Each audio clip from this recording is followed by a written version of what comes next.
Hey everybody, Aural Retentive here.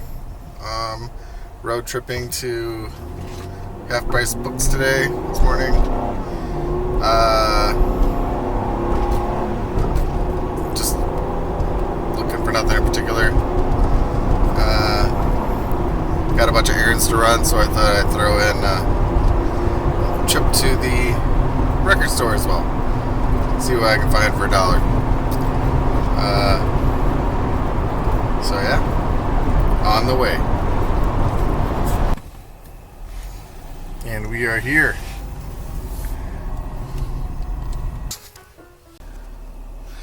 Okay, I don't know if any of that actually came out, but I picked up two albums that are classics to me for pretty damn cheap.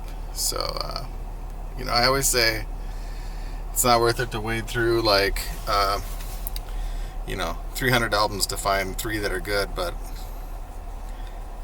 we'll see what you think of what I got. When I get home, I'll show you what I picked up.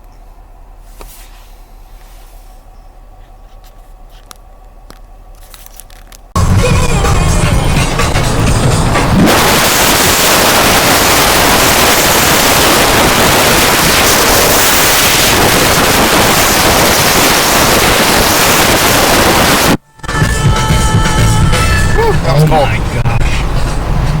Off the album. Hey everybody. So I'm back down in the music room to take a look at what I picked up. I think I have some real gems. Unfortunately, one of the things I was actually excited about turned out to be not so good. It's not horrible, but it's nothing I'm going to listen to again. What I noticed was music by Michel Legrand. Michel Legrand is a trumpet player who I first heard with Miles Davis on a CD called Dingo, which was also a soundtrack to a film. And it was amazing, which is kind of what set me off into a spiral down the jazz rabbit hole. However, this album, which is the original soundtrack from The Umbrellas of Cherbourg, probably not pronouncing that right, turns out to be mainly these two actors singing. So not exactly what I thought it was going to be. Bien jolie jeune fille, il y a si longtemps que je n'avais eu le plaisir.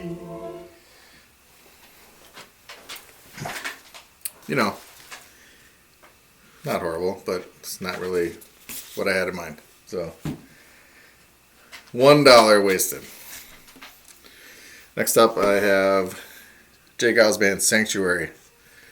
I had this back in the day. I believe it was after the Love Stinks album. I just suddenly went, where has J. Geils Band been my entire life? And I went on a J. Geils Band run. This is not their best one, but it has Take It Back, One Last Kiss, and I Don't Hang Around Much Anymore, which is a really fantastic song if you're into J. Geils Band. So that was $1. I have this album, which I have no idea. It's called Grape Jam, and looks like it features Al Cooper and Mike Bloomfield, among others. So I took a chance on that one. We'll see what that one's about. On Columbia. What year is this?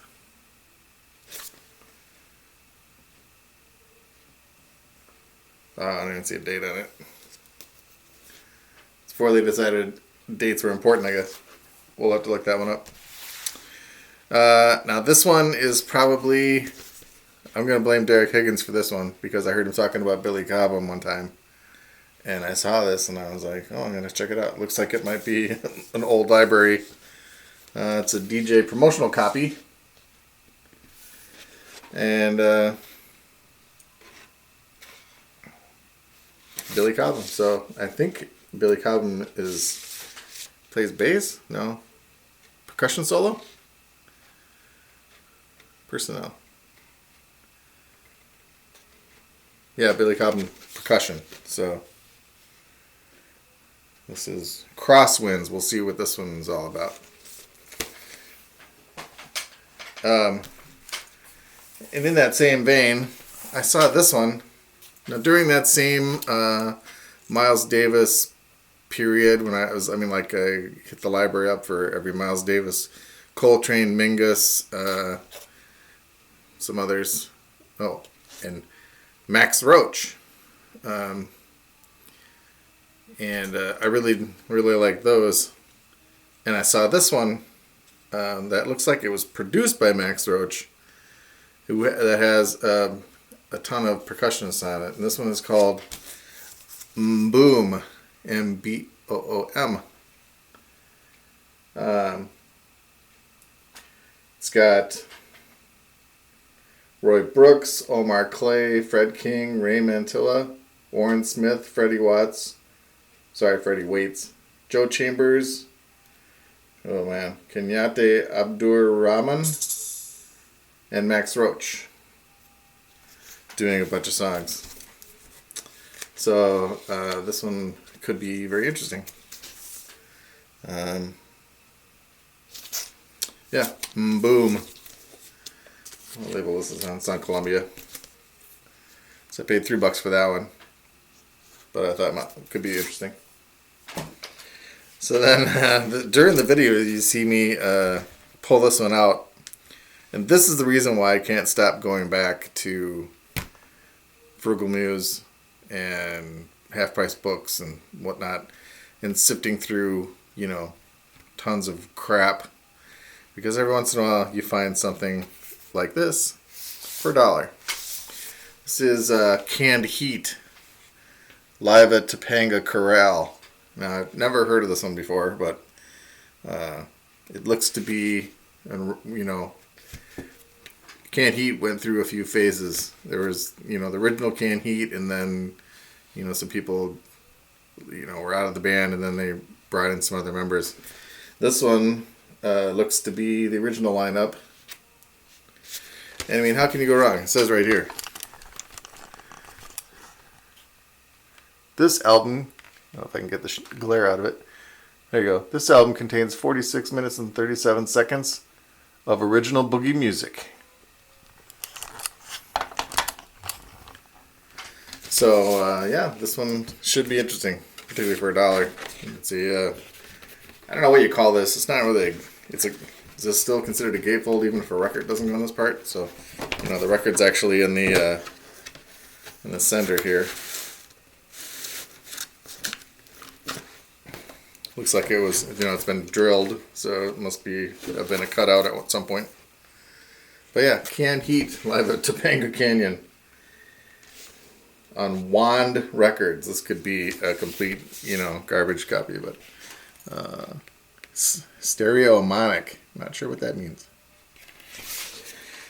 So then, last but not least, two albums, last but not least, and these are the ones when I got back in the van, I was like, oh, I found two classics for me. First of all, I paid $6 for this, which is, I don't know, it's a classic. Gotta have it. This is Big Country, The Crossing. So this is from '83, I think. Yeah. So this album came out the year I graduated high school, actually. And this blew my mind. I was like, wow. It was like nothing I was really listening to at the time. I had to have this. This has got In a Big Country, Fields of Fire, Harvest Home, Poromon. Oh, this is high school stuff for me. And this was my most expensive purchase today, but it was a good one. And then last but not least, this album, and this has a lot of, I'm not sure, I think, not sure how I stumbled across this album in the first place. Might have been from Old Girlfriend, but this album has two of my like all-time favorite songs of all time on here. I'm almost embarrassed to show this, but this is it. This is Angel, hell of a band, and I have a copy. I won't be able to find it. Oh, maybe I do.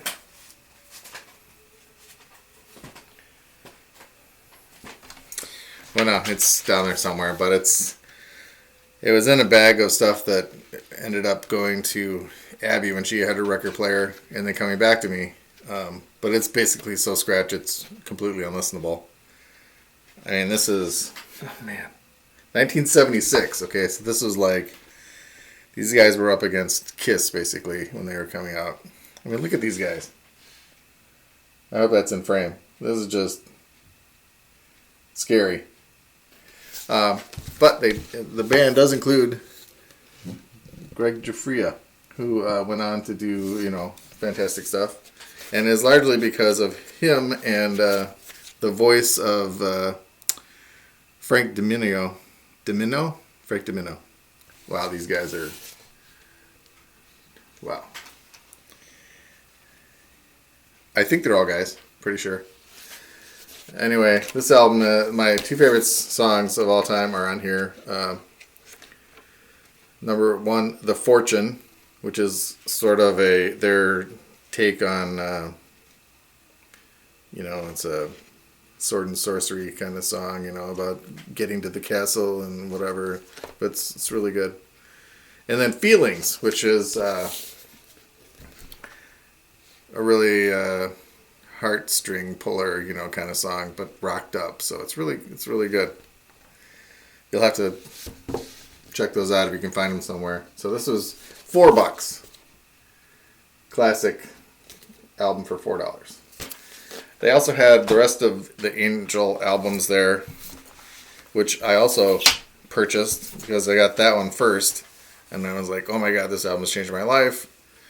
I have to get the rest. And the rest aren't good. I had like Live Without a Net, Heaven on Earth or something like that. I don't know. There was like 4 albums altogether, and that was the only one that I would continue listening to. I mean, the whole album's good, but those 2 songs, The Fortune and Feelings, those are the ones that did it for me. So that was my excursion today. A little jazz. I want to put this on. I'm going to check out this boom thing here.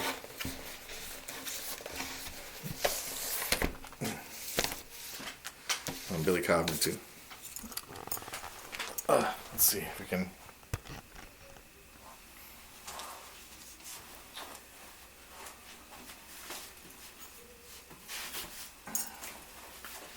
Sorry, Michel Legrand. I mean, I expected like just trumpet music.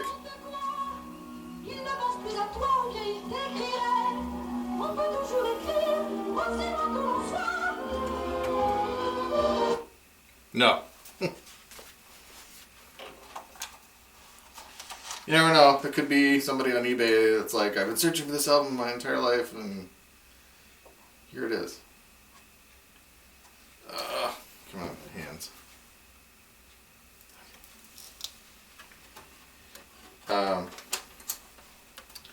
I sincerely doubt it, but you never know.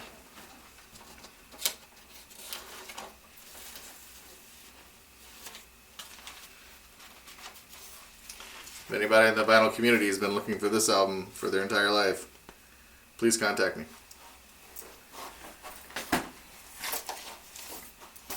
Let's check out the Billy Cobham first. Just want to see what the feeling is on this one. No paper sleeve, so it's bound to be completely destroyed.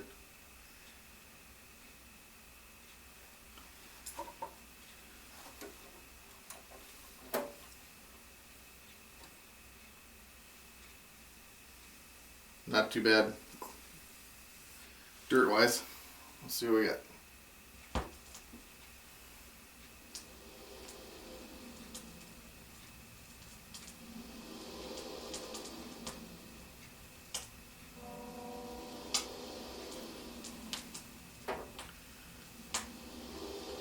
Skip ahead a bit, brother.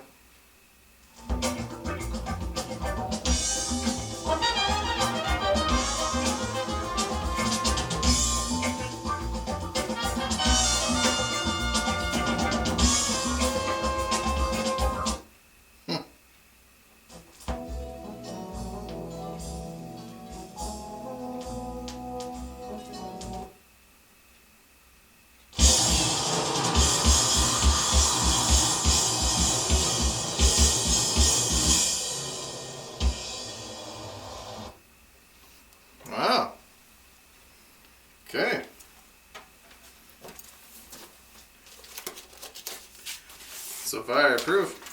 So that was the Billy Cobham. Now we're going to check out the Boom, Max Roach Boom. There's a track in here called The Glorious Monster. We have to try that one. See how good I get.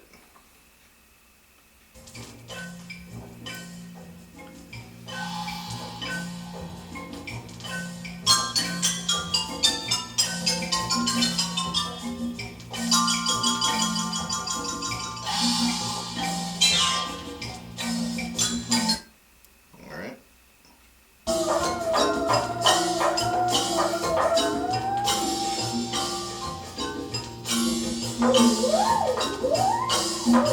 Sounds like he's playing one of those saws with when you bend the blade and hit it.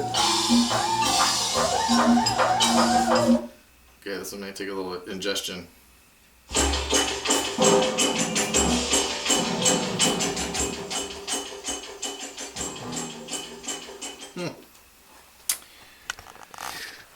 I replaced my now playing with this guy. So he holds up my record like so. That works out pretty good. That's the I got that at IKEA, and even as I bought it, I was like, I don't need this. What am I going to use this for? Well, now it has a purpose in my music room, so I've justified it. So that's it for me today. I'm going to take a couple of these upstairs and play them while I'm doing work upstairs. Yeah, so that's it for me today. I will talk to you all later. Bye.